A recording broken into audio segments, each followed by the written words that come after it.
लहरों को शांत देखकर ये ना समझना कि समंदर में रवानी नहीं है, जब भी उठेंगे तूफान बन के उठेंगे।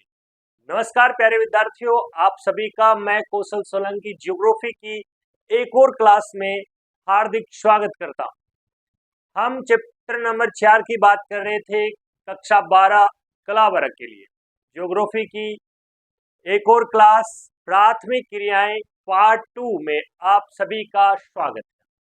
प्यारे बच्चों, हमने आर्थिक क्रिया को समझा, आर्थिक क्रिया के 4 प्रकारों को समझा, प्राथमिक, द्वितीयक, तृतीयक और चतुर्थ क्रिया। वहां हम चैप्टर के अनुसार प्राथमिक क्रियाओं के बारे में पढ़ रहे हैं, जहां हमने पशुचारण में चलवासी पशुचारण और वाणिज्य पशुधन पालन के बारे में पढ़ा, और उसके बाद में कृषि में हमने विभिन्न प्रकार की कृषि, आदिमकालीन निर्वाह कृषि, गहन निर्वाह कृषि, चावल प्रधान गहन निर्वाह कृषि, रोपण कृषि तक पढ़ लिया था। अब उसके बाद के आगे की जो कृषि के प्रकार है उनके बारे में हम पढ़ते हैं, तो चलिए बढ़ते हैं आगे। आज हम जिस कृषि के प्रकार को पढ़ने वाले हैं वो है विस्तृत वाणिज्य अनाज कृषि। तो विस्तृत वाणिज्य अनाज कृषि, यह कृषि अर्ध शुष्क प्रदेशों में की जाती है। अर्ध शुष्क यानी वे प्रदेश जो मध्य अक्षांशों में स्थित है, ठीक है। इसकी मुख्य फसल जो है वो गेहूं है, ठीक है। विस्तृत वाणिज्य अनाज कृषि की जो मुख्य फसल है वो कौन सी है? गेहूं। यद्यपि गेहूं के साथ साथ अन्य फसलें जिसमें मक्का, जौ, राई, जई, ये आदि फसलें हैं वो बोई जाती है प्रिय विद्यार्थियों। अब बात कर लेते हैं हम विस्तृत वाणिज्य अनाज कृषि की प्रमुख विशेषताओं की। तो इसमें विशेषता, जो पहली विशेषता आती है, इस कृषि में खेतों का आकार बहुत बड़ा होता है, ठीक है। नोट्स है, आप यहां से उतार लीजिए। विस्तृत वाणिज्य अनाज कृषि के विशेषताओं के बारे में पढ़ रहा है। तो सबसे पहले इस कृषि में खेतों का आकार बहुत बड़ा होता है। दूसरा, खेत जोतने से लेकर फसल काटने तक के सभी जो कार्य है वो यंत्रों व मशीनों द्वारा संपन्न किए जाते हैं। पहली विशेषता, खेतों का आकार बड़ा होता है और फसल जोतने से लेकर फसल काटने तक का जितना भी कार्य होता है वो मशीनों व यंत्रों से होता है। इस कृषि में प्रति एकड़ उत्पादन कम व प्रति व्यक्ति उत्पादन अधिक होता है। ये विशेषता हो गई। इसके बाद में इसकी प्रमुख क्षेत्र देख लेते हैं। वेरी इंपॉर्टेंट प्रश्न कई बार पूछ लिए जाते हैं, विस्तृत वाणिज्य अनाज कृषि के प्रमुख क्षेत्र कौन से हैं? एमसीक्यू में कई बार ऐसा क्वेश्चन दे दिया जाता है, तो ध्यान रख लीजिएगा। इनमें से यूरेशिया के स्टेपीज क्षेत्र में विस्तृत वाणिज्य अनाज कृषि के प्रमुख क्षेत्र बता रहा हूं आपको।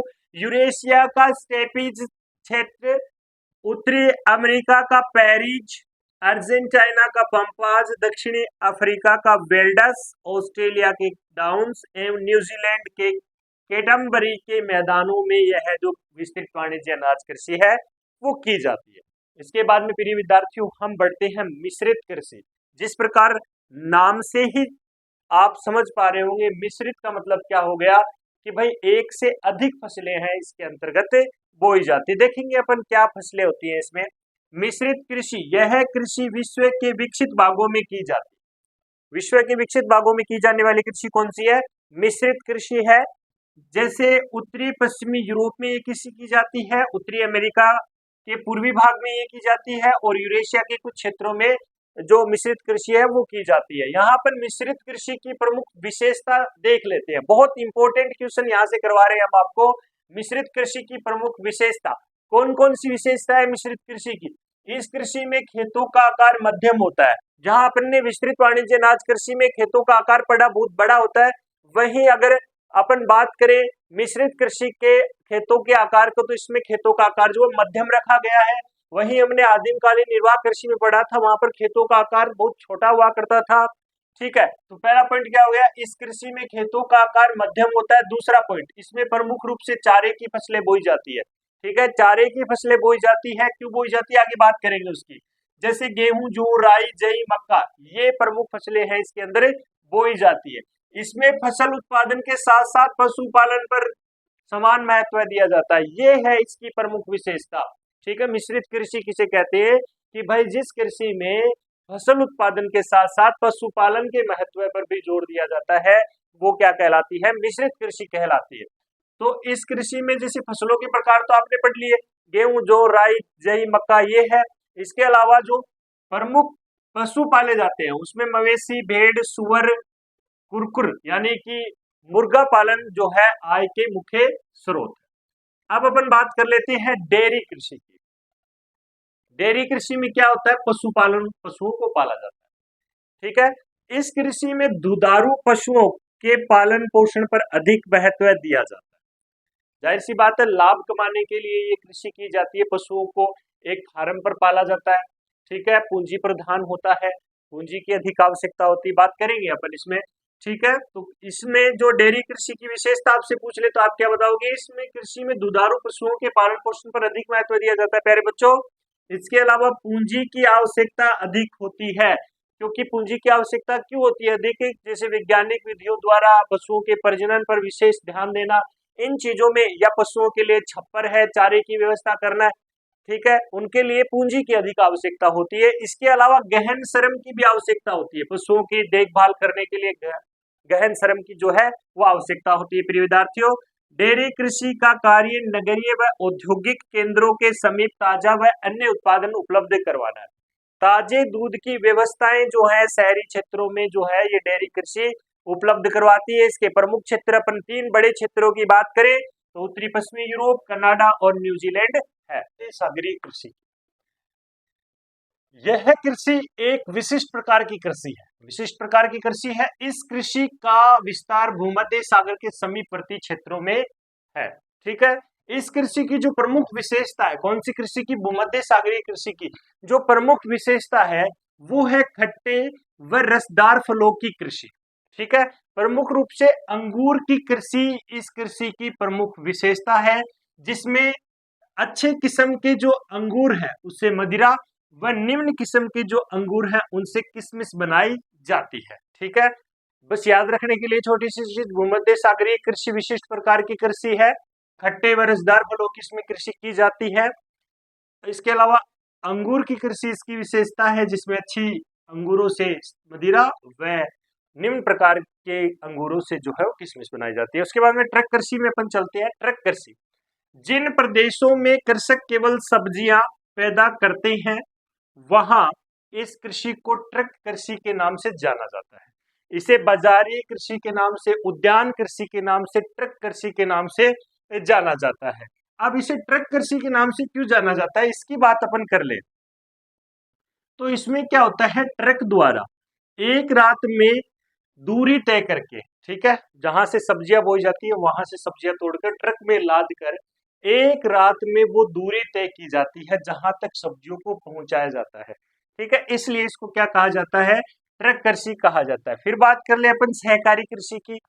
जब कृषकों का एक समूह है अपनी कृषि से अधिक लाभ कमाने के लिए, इसमें क्या होता है? सहकारी कृषि में किसान क्या करते हैं? जितने भी किसान होते हैं वो सारा एक संगठन बनाते हैं, एक समूह बनाते हैं। ठीक है। और समूह बनाकर एक ही प्रकार की कृषि बोते हैं, एक ही प्रकार की फसल बोते हैं। ठीक है। अधिक लाभ कमाने वाली फसल बोते हैं। ठीक है। समूह बनाकर अधिक लाभ कमाने के लिए एक सहकारी संस्था बनाकर कृषि कार्य जो है वो संपन्न करते हैं।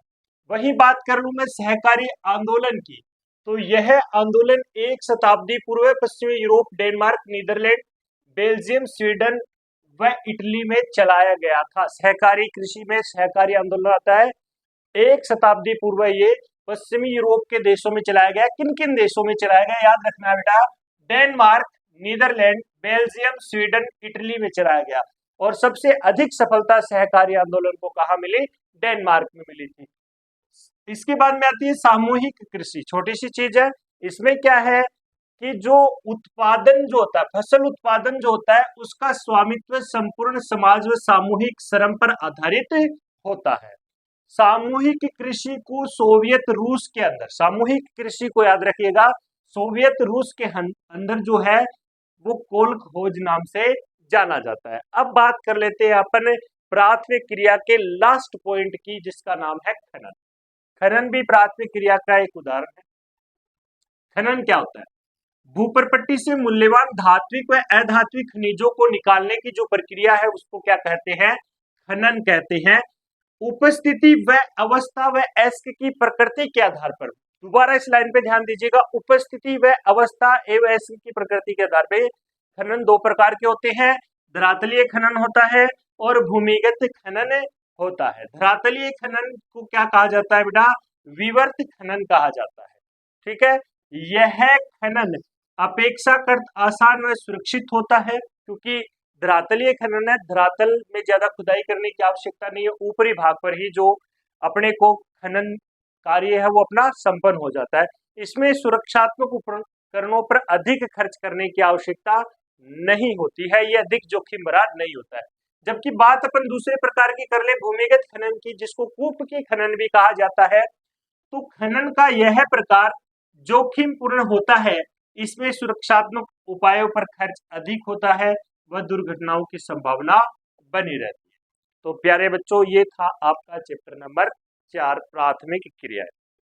मिलते हैं आपको नेक्स्ट वीडियो में, तब तक के लिए जय हिंद, जय भारत।